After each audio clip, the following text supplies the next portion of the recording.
Hello, I didn't hear you come in. And welcome to Anti-Conjuror Storytime with me, Shock Illusionist Dan Sperry, the Anti-Conjuror.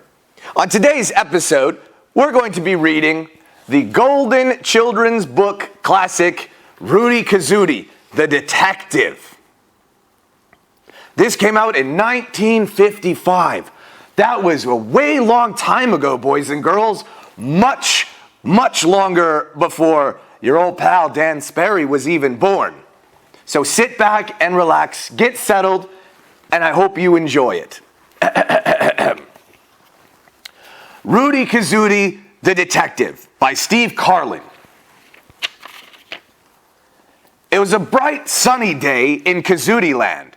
Rootie Kazootie was having a rousing game of baseball with Gala Poochie Pup. Isn't that cute?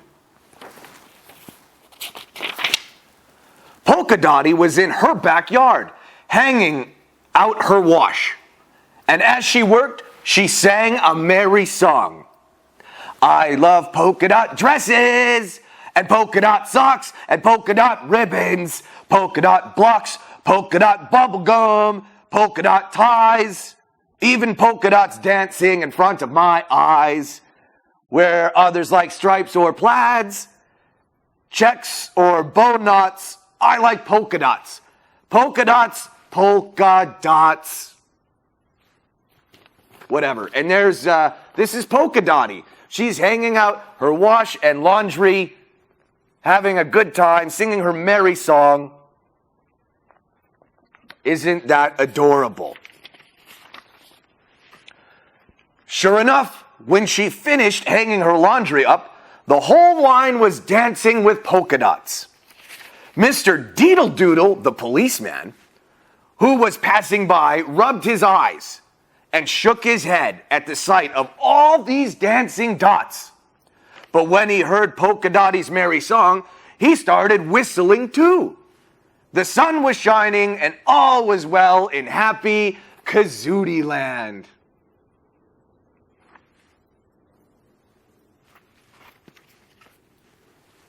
Looks very happy in Kazootie Land.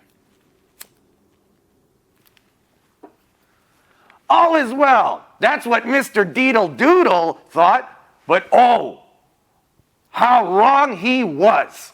Uh-oh. From back in the shadows, slinking along, came the wicked Poison Zumac. Ooh, as wicked a man as ever twirled a mustache. He was up to no good, not he. He waited in the shadows until Polka Dottie, carrying her empty laundry basket, went back into the house. Uh-oh, and there you can see Mr. Deedle Doodle wandering away and scary, wicked Poison Zumac lurking in the background. Scary. Then, as a dark cloud slid across the sun, out slunk Poison Zumac stealthily. He shook the laundry line. He poked and he tugged. When the sun came out again, from back of that dark cloud, there hung the laundry without a single polka dot. Poison Zumac had stolen them all. What a wicked, wicked man. Uh-oh, cried Polka Dottie when she stepped outside to see if her clothes were dry. My dear beloved polka dots, someone has stolen them away. What's that? Asked Rootie Kazootie, coming by with Gala Poochie Pup. Someone has stolen your polka dots? Why, sure enough, it's true. And Poochie Pup said, yup.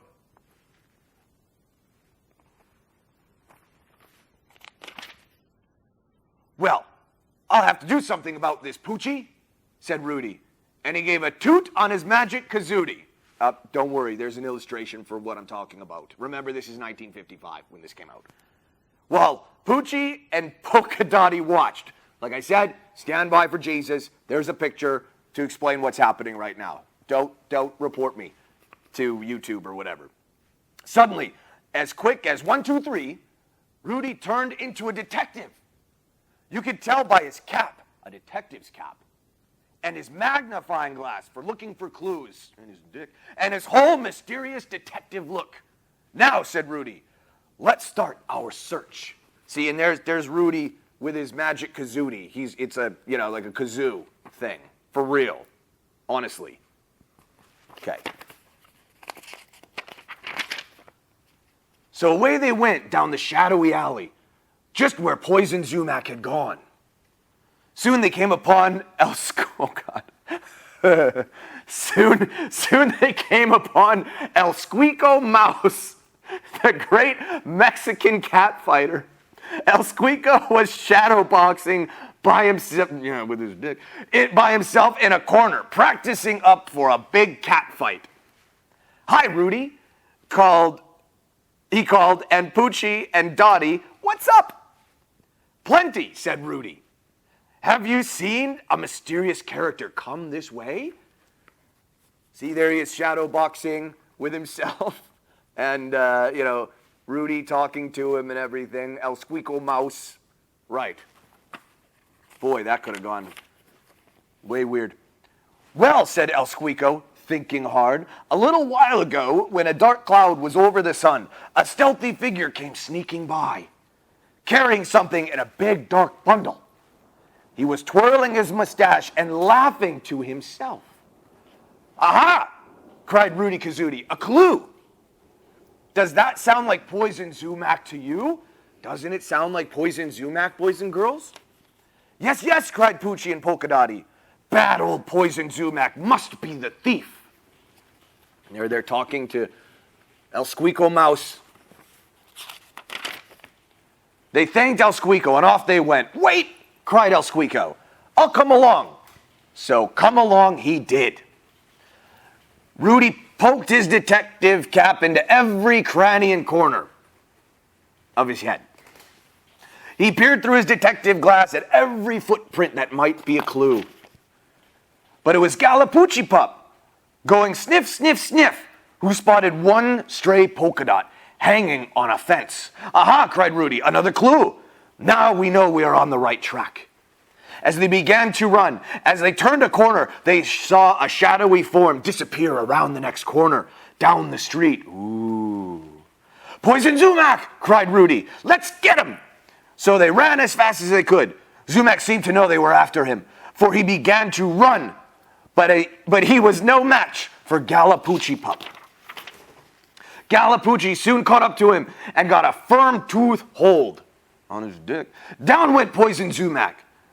Thuddity crash. Spring went the polka dots, bouncing all over the town. So there he went, he fell. Galapoochie Pup has him, and the polka dots sprung and went all over town. There were polka dots on telephone poles, on the baseball home plate, and on trucks full of coal.